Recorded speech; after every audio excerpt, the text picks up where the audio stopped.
Hey everyone, Sam here. Today I want to talk to you about the 1% rule. This is the rule that I came up with a few years ago, actually about 10 years ago, and it's a very solid way of determining whether or not a property that you're planning to hold is going to be a viable cash flow property.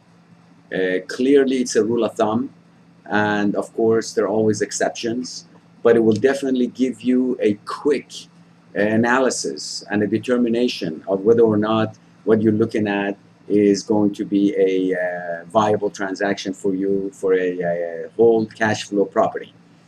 First of all, let me tell you that it applies to a single family home, 1 to 4 units. 1 to 4 units are generally considered residential.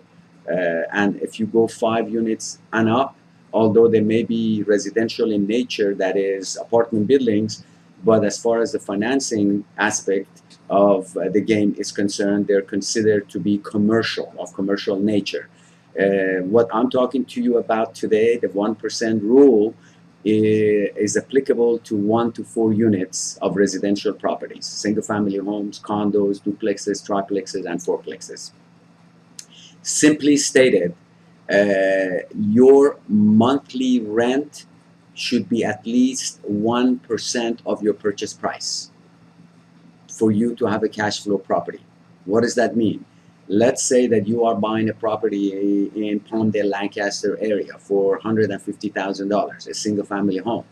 Well, the 1% rule states that if you bought the property for $150,000, 1% of $150,000 is what? $1,500.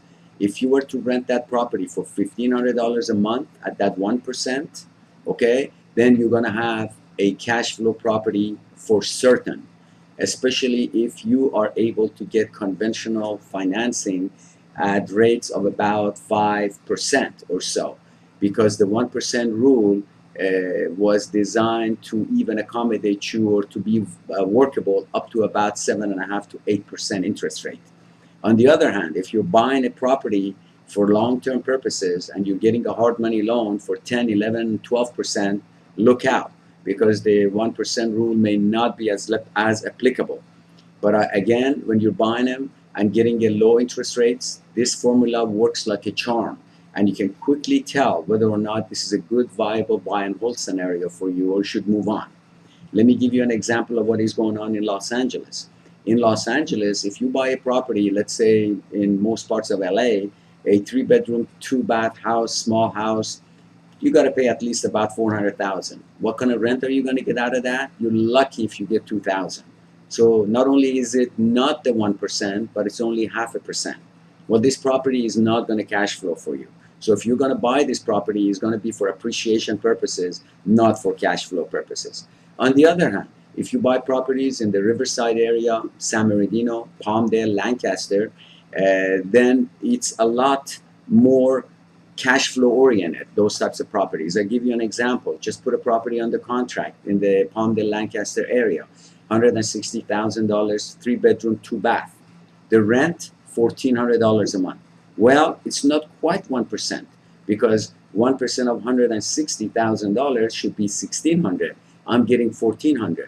But again, because I'm getting a 5% interest rate, this puppy at 20% down will cash flow about $350 a month.